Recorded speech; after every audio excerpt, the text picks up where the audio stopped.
Oi, gente. Hoje eu vim aqui falar sobre tudo com a Magda Mazzini.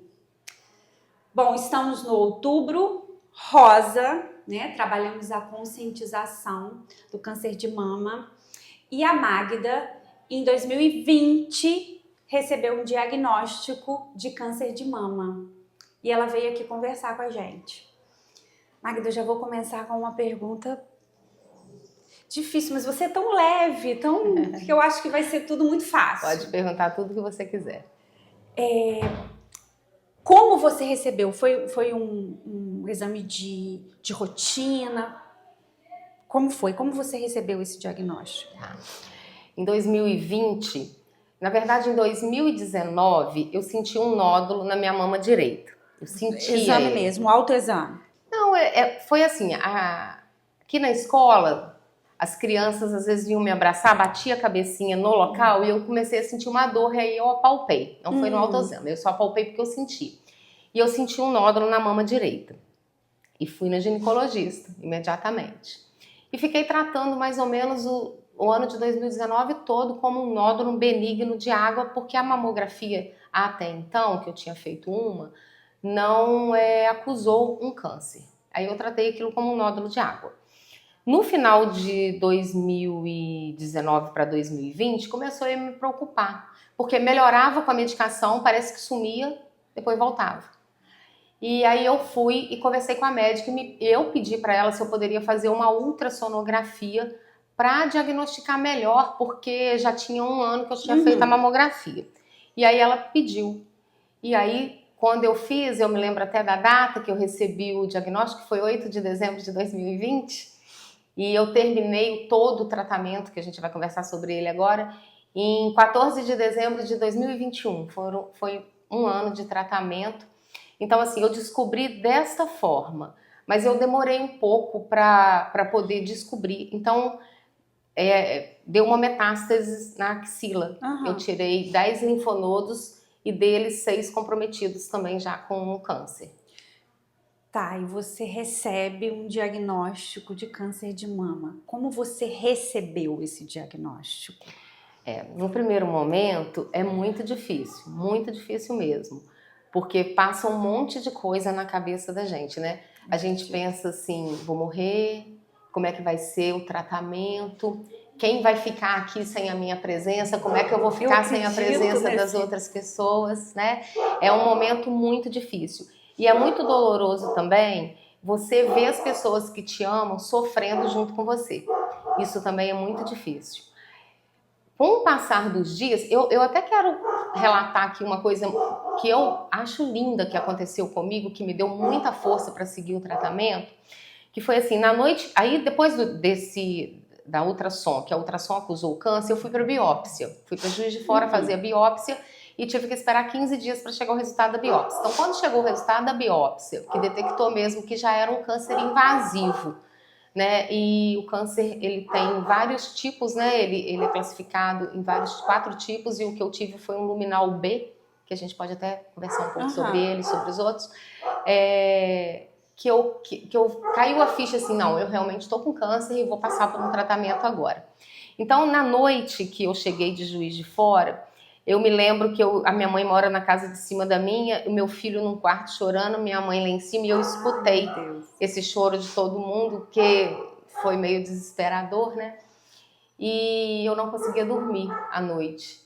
E depois, quando eu passei por um sono, eu tive um sonho. No meu sonho, que para mim é muito real, eu acredito muito, eu tenho muita fé, eu acredito muito em Deus. E eu acredito que eu vivi esse momento com Jesus. Eu sonhei que Jesus estava sentado, e engraçado, porque assim, parece que ele estava sentado atrás da cabeceira da minha cama, era a impressão que eu tinha.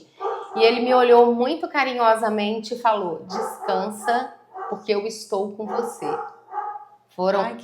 Eu acordei. E eu acordei desse sonho com muita força e com muita vontade de fazer o tratamento. E a partir daquele momento ali, eu sempre pensei assim, eu nunca questionei por que eu estou tendo câncer. Eu sempre questionei assim, para quê? Para que eu estou tendo esse câncer? E daí, nesse momento em diante, eu quis igual agora aqui. Toda vez que eu sou convidada ou que eu tenho a oportunidade, eu gosto de falar sobre isso para servir de prevenção para outras mulheres, outras Com pessoas, certeza. né? Homens também. E então eu acho que é para isso.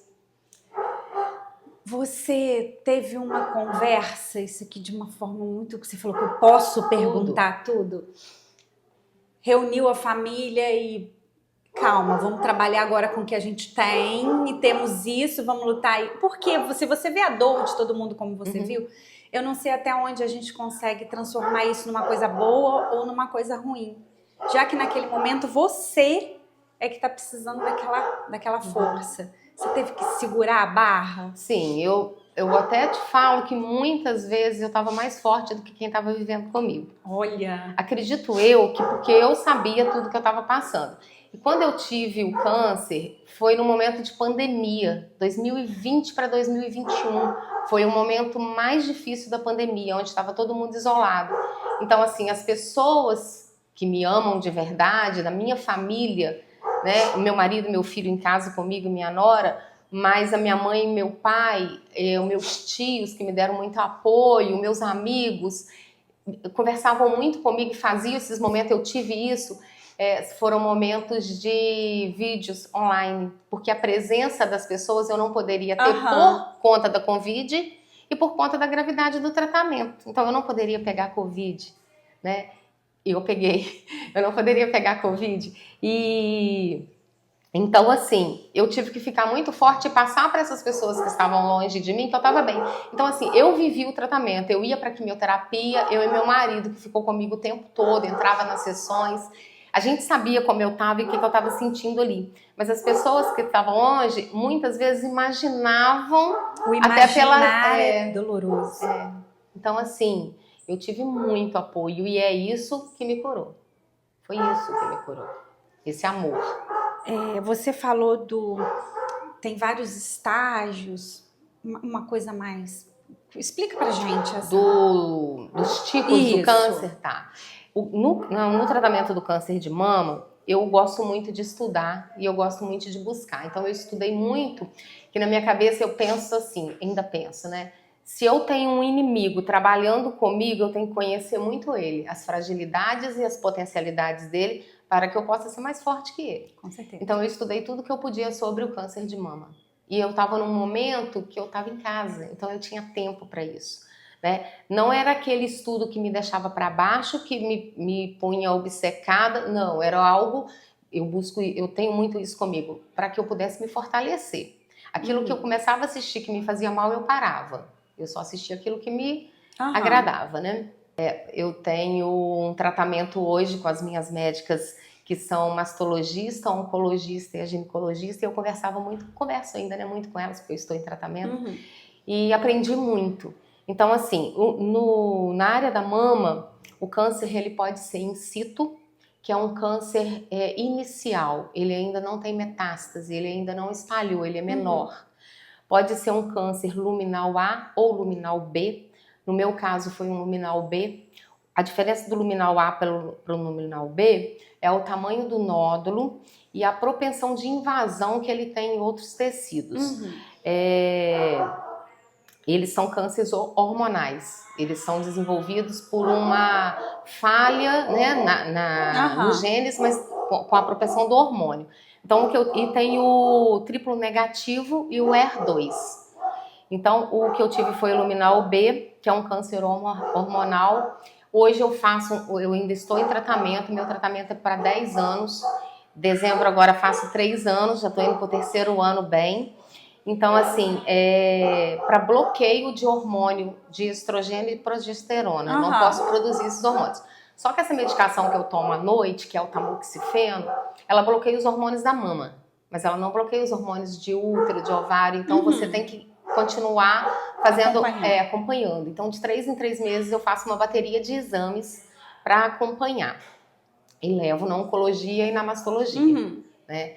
Com o passar do tempo, esse 3 em 3 meses vai se espaçando. Dessa vez agora tem 6 meses, eu acabei de repetir os exames, mas tem 6 meses que eu deixei de fazer assim por um período maior. E acredito que vai ser assim por os 10 anos. Com certeza. E então, assim, O que eu tive foi o luminal B. E na época, minha médica também me sugeriu que fizesse um painel genético, que muito poucas pessoas conhecem. Eu fui na geneticista, porque assim, você passa por acho que você passa por quase todas as especialidades médicas, né? Além de nutricionista, psicólogo, você tem uma rede de apoio muito grande quando você está em tratamento do câncer. E eu falo assim, eu faço o meu tratamento no Hospital 9 de Julho, em Juiz de Fora, faço pelo IPSENG, que é meu plano de professora, mas parte dele eu fiz pelo SUS. Porque o IPSENG não cobria, eu consegui fazer pelo SUS e assim eu fui. Vamos destacar a importância do SUS. Isso, o SUS na parte, principalmente nessa parte que eu vivi de câncer, você tem atendimento, eu pelo menos tive, rápido e eficiente o tempo todo. Eu não tive problema nenhum com agendamento, nem com realização de atendimentos. Acredito que possa ter em alguns lugares, em alguns momentos, porque a demanda é grande, mas o SUS tem toda... A medicação que eu tomo hoje, o tamoxifeno, ela é uma medicação mais cara e eu ganho pelo SUS. Aliás, no meu caso pelo IPSENG, mas também teria pelo SUS. Eu ganho essa medicação. É um comprimidinho toda noite.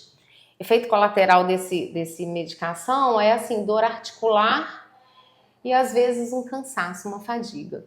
Então eu preciso de ter um acompanhamento nutricional que eu faço e preciso de fazer atividade física, que mais indicada é a musculação. Então eu faço também, que me ajuda, né? Que me ajuda a passar pelos sintomas aí. A geneticista fez uma árvore genealógica da minha família, porque a minha avó materna teve câncer de mama e ela faleceu. Eu ia perguntar isso, se tinha alguém na família. A minha avó materna teve há uns 35 anos atrás, e naquela época o tratamento não era tão eficaz e eficiente como hoje, né? Então, assim, ela faleceu. Ela faleceu com câncer, ele se espalhou e ela não sobreviveu.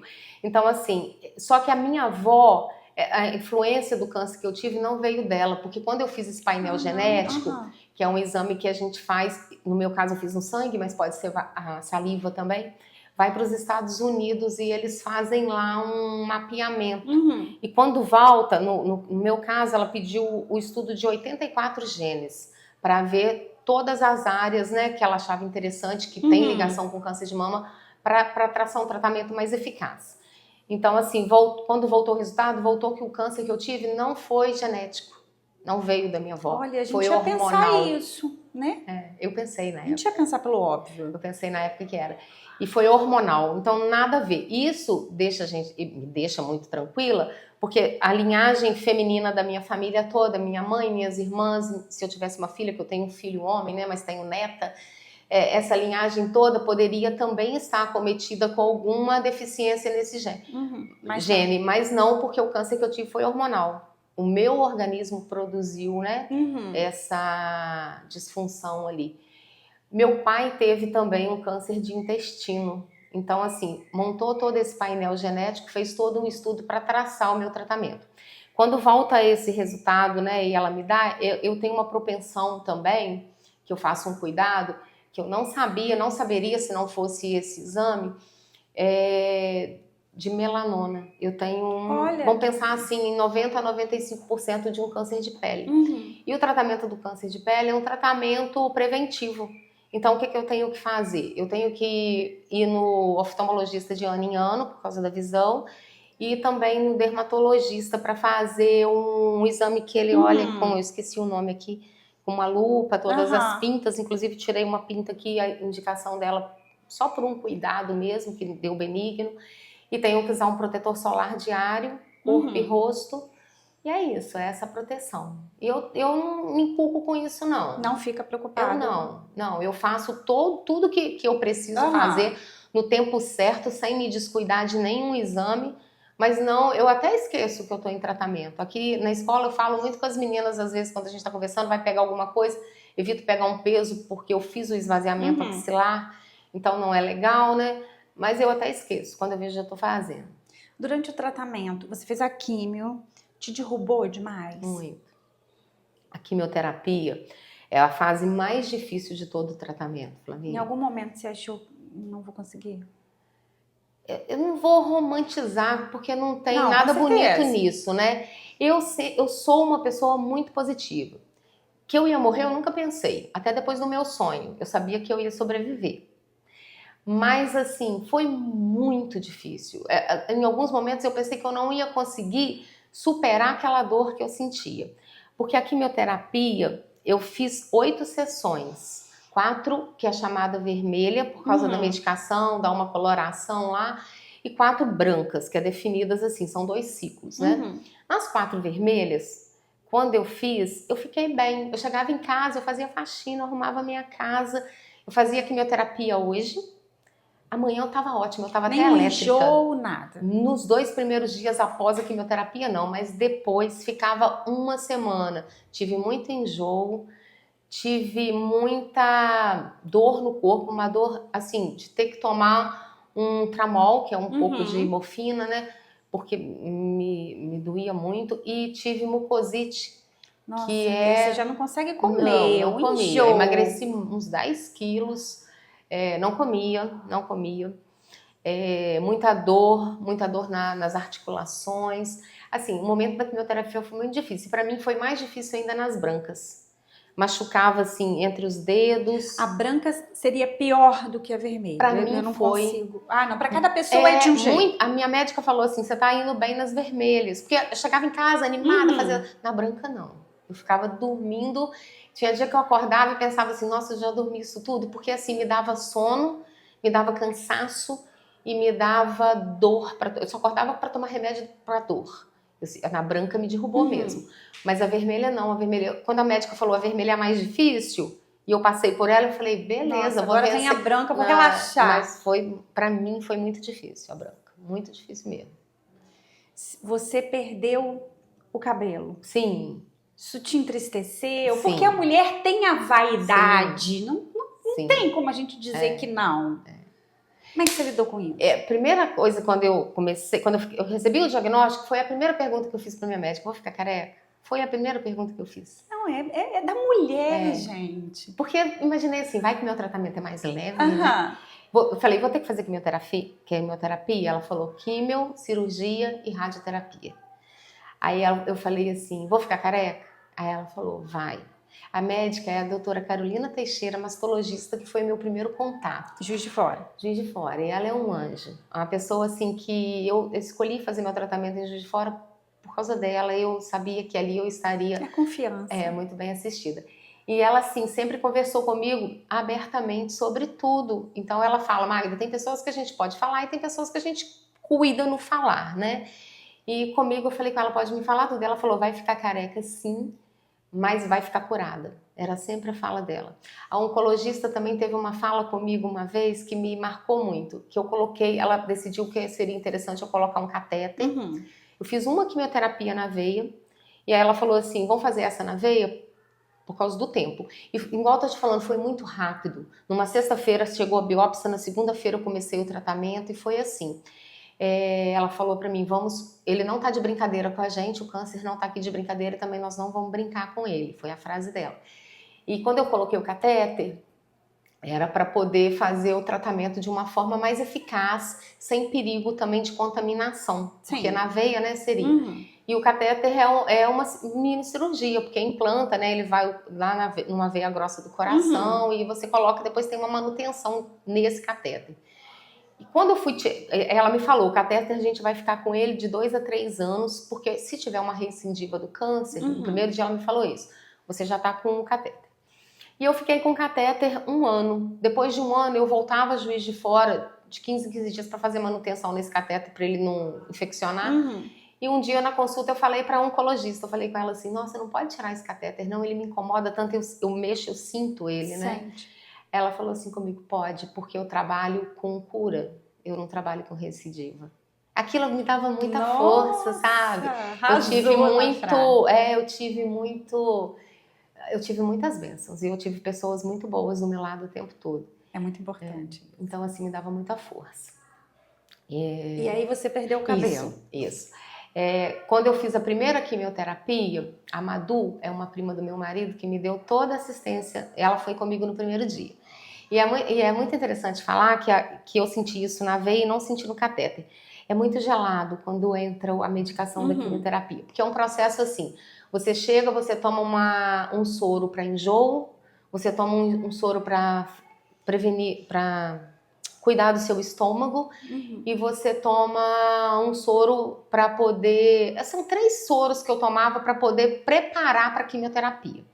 E aí depois vinha a quimioterapia propriamente dita, né? E ela era muito gelada. A gente sente muito frio quando faz a quimioterapia. Muito frio na hora. Você pode reparar que muitas Todo pessoas mundo cobrem, toca. porque é frio. No catéter, esse frio é menor. Eu não sentia tanto, não.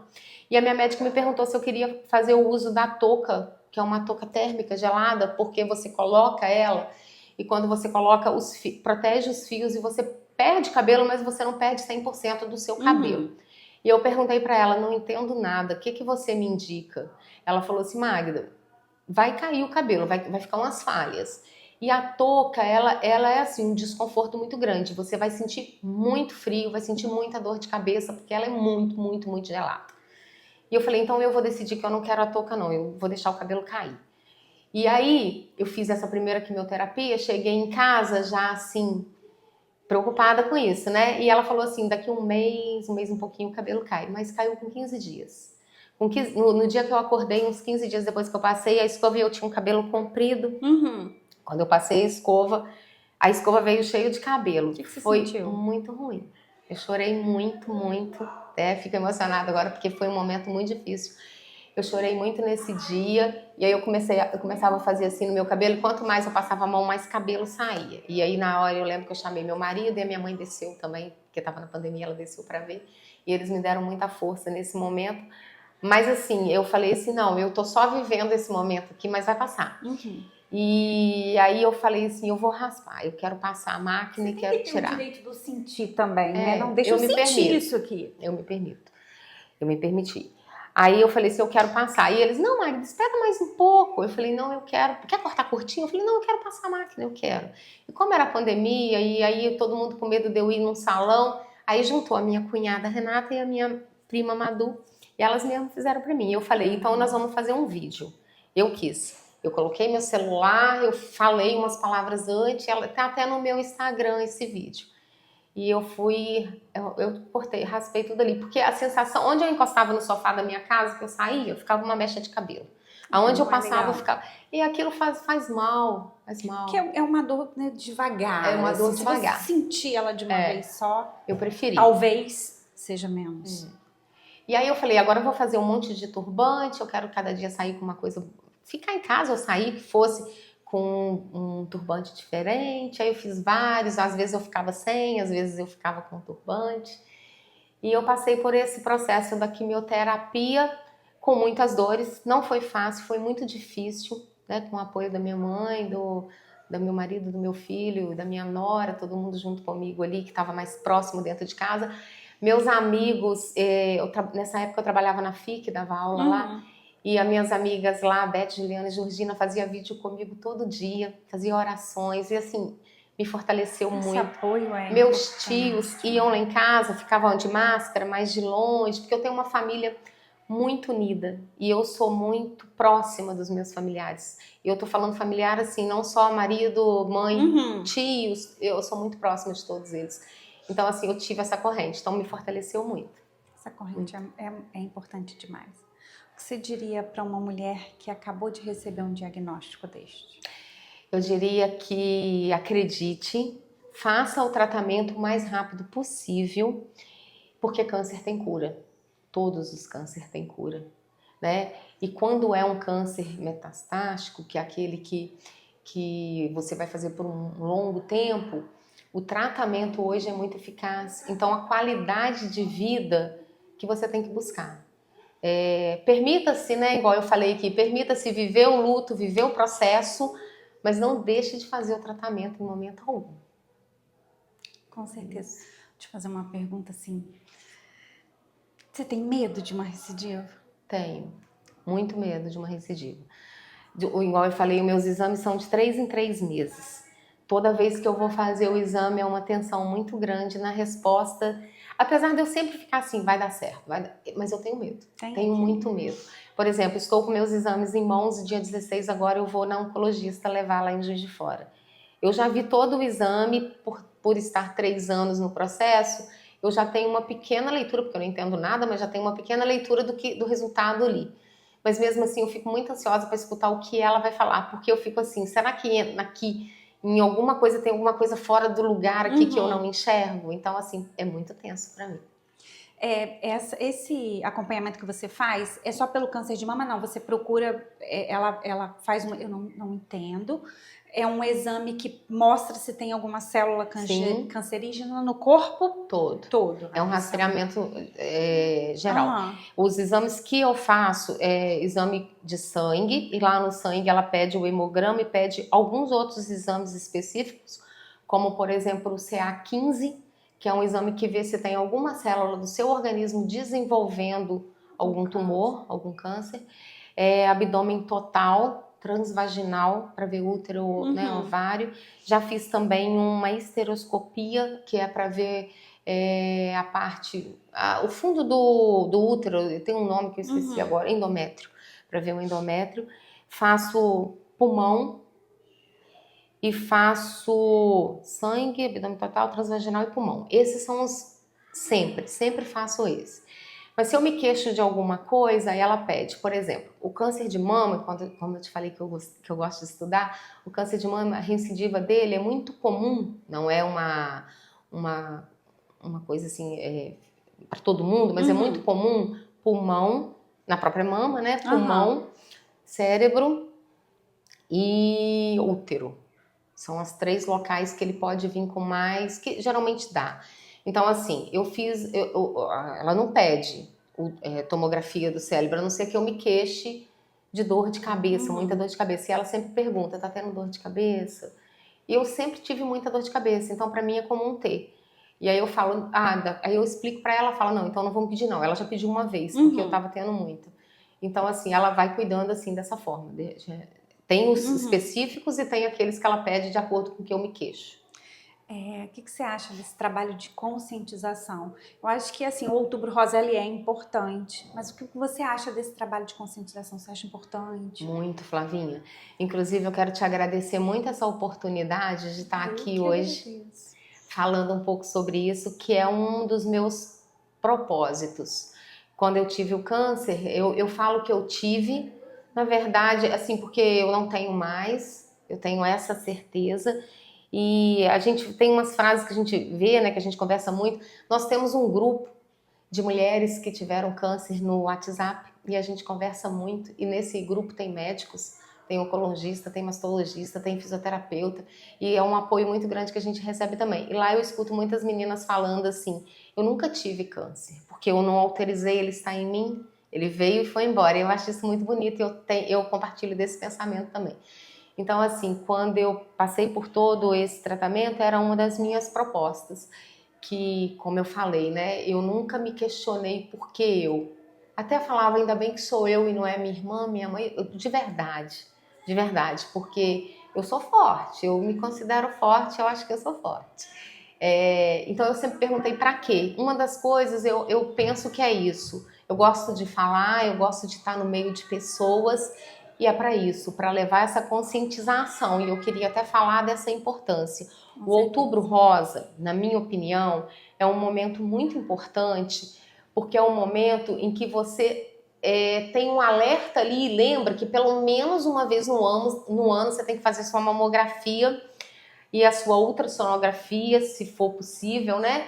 E cuidar também de útero e ovário. Então, assim, é um alerta o mês inteiro para que se você durante o ano não fez, vai lá e faça, né? Não deixe de fazer. Mas essa conscientização, eu acho que ela tem que ser trabalhada o ano inteiro mesmo, né? O ano todo. Com certeza.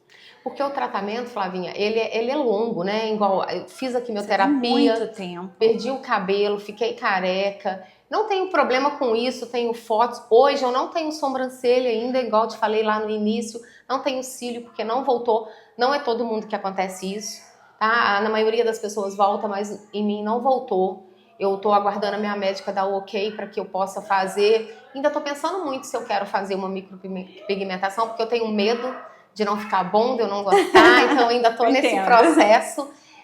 Sinto falta, muita falta, né? Porque assim, eu não tenho. Para mim é difícil.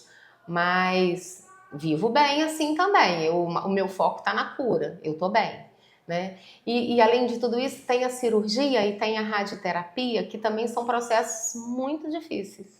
Que não são processos fáceis da gente passar. A quimioterapia, eu falo, para mim foi a mais difícil. Mas a radioterapia, eu fiz 30 sessões, todos os dias, fazendo rádio, todos os dias.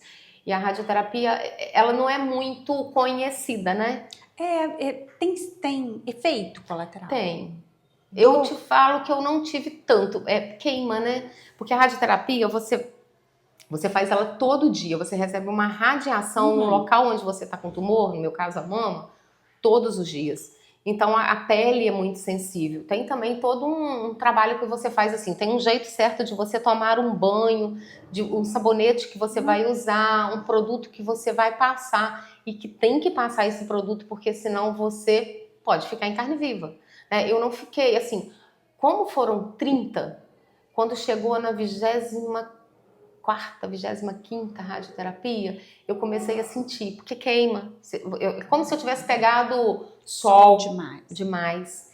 Então, assim, fica muito sensível, fica muito inchada a mama, ela incha. Então, você sente, né? E aí começou a ficar muito vermelho, eu tive que suspender aqui. Eu sofri muito nesse dia, porque eu queria fazer as 30 e ficar livre. E eu fiquei em Juiz de Fora 2 meses. Foi praticamente 2 meses, porque não faz final de semana e os feriados também não. Então, assim, eu fiquei lá e eu tava doida pra voltar pra casa já. Então, quando a médica falou pra mim assim, os meninos lá da radioterapia, e você acaba fazendo amizade com todo mundo, porque é todo dia, né? Elas falaram assim, Magda, nós vamos suspender a sua radioterapia por um final de semana e mais um dia pra sua pele descansar. Eu chorei muito. Eu falei, não, eu aguento. Elas falaram, a gente não pode fazer. Nem você falando que aguenta, a gente não pode. E aí eu aceitei, ela passou uma nova medicação, eu passei, fiquei ótima e fui e terminei. Mas assim, na minha cabeça eu tinha que fazer sequencial para dar resultado, eu tinha tudo isso, né? E assim, queima. Tem pessoas que sentem enjoo. Eu senti um pouco de náusea, mas eu tomei uns cuidados que me ensinaram, que eu acho que foi válido e eu vou deixar até como um alerta. O que eu fazia? Tomava um copo de água toda hora, antes de eu entrar para a radioterapia, eu bebia um copo de água. E ao sair a água, assim, era 2, 3 litros por dia, já era obrigada a tomar. Eu saía da radioterapia, tomava um outro copo de água, como se fosse um remédio, porque hidrata a pele, né? Você com a pele hidratada, você sente menos efeito colateral. Mas tinha dias, a minha mãe e meu pai ficaram comigo em Juiz de Fora, meu marido, meu filho iam só uns finais de semana. Tinha dias de eu ficar deitada na cama, minha mãe tá aquele monte de compressas, tadinha, de gases.